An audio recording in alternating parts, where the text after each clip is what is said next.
स्वागत है दोस्तों आप सभी का आपके अपने चैनल मिस्टर क्लास 9th में। दोस्तों आज हम बात करने वाले हैं क्लास 9th का आपका जो साइंस का फिजिक्स का चैप्टर है त्वरण।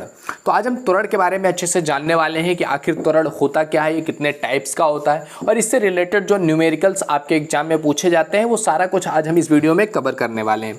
तो सबसे पहले हम जानते हैं कि आखिर त्वरण क्या है।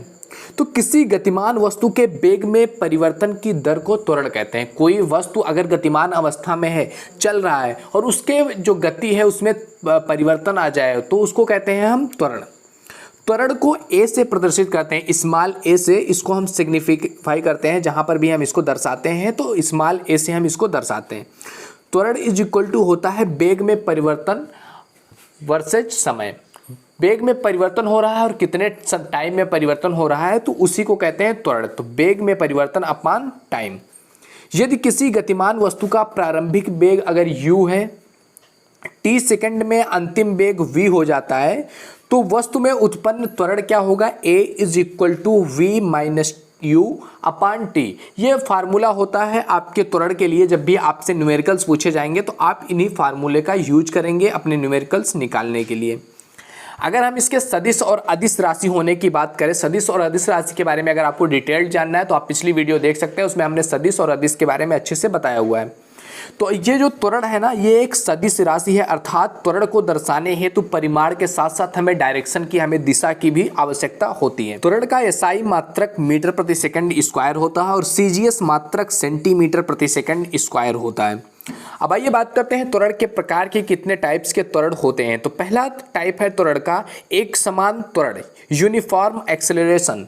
यदि किसी गतिमान पिंड में वेग के समान समयांतराल में समान परिवर्तन होता है तो पिंड की गति में जो त्वरण उत्पन्न होता है वो समान त्वरण कहलाता है।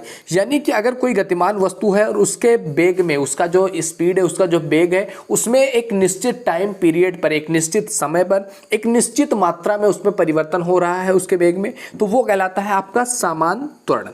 जैसे कि पृथ्वी की सतह की ओर स्वतंत्रता पूर्वक गिरते हुए पिंड के वेग में एक समान त्वरण उत्पन्न होता है जिसे गुरुत्वीय त्वरण भी कहा जाता है। जिससे गुरुत्वीय त्वरण होता है g is equal to 9.8 metre प्रति सेकंड के स्पीड से गुरुत्वाकर्षण की शक्ति काम करती है। तो उसमें जो इसको खींचने की शक्ति है और जो उसके वेग में परिवर्तन होता है वो एक समान रूप में परिवर्तन होता है। तो ये कहलाता है आपका एक समान त्वरण। दूसरा जो आपका त्वरण का टाइप है, दूसरा त्वरण का प्रकार है, वो है आपका असमान त्वरण। यदि समान जो है समयांतराल में किसी पिंड के वेग में परिवर्तन जो है वो अलग अलग हो, भिन्न भिन्न हो, तो पिंड के गति में जो उत्पन्न त्वरण है वो कहलाता है आपका असमान त्वरण। जैसे कि सड़कों पर चलते हुए वाहनों के वेग में जो उत्पन्न त्वरण होता है वो असमान त्वरण है, क्योंकि वाहनों का वेग जो है वो बार बार कम या ज़्यादा होता रहता है। कभी अगर आप गाड़ी चला रहे हो तो कभी आप वेग थोड़ा सा उसका स्पीड ज़्यादा कर लेते हो, कभी अगर कुछ सामने आ जा रहा है आपके तो आप उसका वेग कम कर देते हो, स्पीड कम कर देते हो। तो बार बार चेंज होता रहता है और उसके चेंज होने की जो गति है, चेंज होने का जो पैरामीटर है वो अलग अलग चेंज होता रहता है, कभी स्लो करते हैं कभी तेज करते हैं। तो ये कहलाता है आपका असमान त्वरण। तीसरा त्वरण का टाइप जो आपका है वो है आपका धनात्मक त्वरण, पॉजिटिव एक्सीलरेशन। यदि गतिमान पिंड के वेग में समय के साथ साथ निरंतर वृद्धि होती रहे तो ये पिंड की गति में उत्पन्न त्वरण क्या होता है, धनात्मक। यानी कि जो चेंज हो रहा है उसकी गति में, उसके वेग में जो चेंजेस आ रहे हैं वो केवल पॉजिटिव हो, यानी कि बढ़ता ही चला जाए, वो घटे ना। तो ये ऐसे त्वरण को कहते हैं धनात्मक त्वरण। पृथ्वी की ओर स्वतंत्रता पूर्वक गिरती हुई, इसका एग्जाम्पल हम ले सकते हैं। पृथ्वी की ओर स्वतंत्रता पूर्वक गिरती हुई कोई वस्तु जैसे जैसे नीचे की ओर आती है उसका वेग बढ़ता जाता है। इस अर्थात ये क्या है, एक धनात्मक त्वरण है। जैसे कि हम पृथ्वी पर ऊपर से कोई वस्तु गिराते हैं और ये जब पृथ्वी की तरफ आता है तो धीरे धीरे इसका स्पीड और बढ़ता ही जाता है। तो ये कहलाता है आपका धनात्मक त्वरण। एंड फोर्थ है आपका ऋणात्मक त्वरण, निगेटिव एक्सीलरेशन। यदि गतिमान पिंड का वेग समय के साथ निरंतर घटता रहे तो पिंड की गति में जो त्वरण उत्पन्न होता है वो ऋणात्मक त्वरण कहलाता है। फॉर एग्जाम्पल, पृथ्वी से ऊपर की ओर फेंकी गई कोई वस्तु जैसे जैसे ऊपर की ओर जाती है उसका वेग घटता रहता है, अर्थात वस्तु में क्या है, ऋणात्मक त्वरण है। जब हम भी कोई भी चीज़ आसमान की तरफ ऊपर उछालते हैं, अगर हम कोई जो पत्थर है ऊपर की तरफ फेंकते हैं तो क्या होता है, शुरू में तो वो काफ़ी स्पीड से जाता है, लेकिन जैसे ही वो ऊपर पहुँचता है उसका वेग धीरे धीरे क्या होता है, कम होता चला जाता है। तो ये कहलाता है आपका ऋणात्मक एक्सीलरेशन। जैसे कि इस पे रिलेटेड एक आपके सामने ये एग्जांपल है जी, इसी तरह से आपके जितने भी क्वेश्चंस हैं आपको उसी तरह से हल करने हैं। जैसे कि है कि एक बाइक का वेग है 30 सेकंड में, जैसे कि एक बाइक का वेग 30 सेकंड में 54 किलोमीटर प्रति घंटा से 72 किलोमीटर प्रति घंटा हो जाता है। तो बाइक में त्वरण होगा, क्या था कि 54 किलोमीटर प्रति घंटे से कोई बाइक चल रही थी और अचानक उसमें 30 सेकंड के अंतर जो है परिवर्तन आया, जिससे कि उसका जो है वेग क्या हो गया 72 किलोमीटर प्रति घंटा हो गया। तो इसमें जो परिवर्तन आया उसी परिवर्तन को ही हम क्या कहते हैं, त्वरण। तो इसमें त्वरण की दर क्या थी, कितना त्वरण था। तो इसके लिए फार्मूला जो मैंने आपको बताया हुआ था, क्या आप लगाएंगे, u इज इक्वल टू,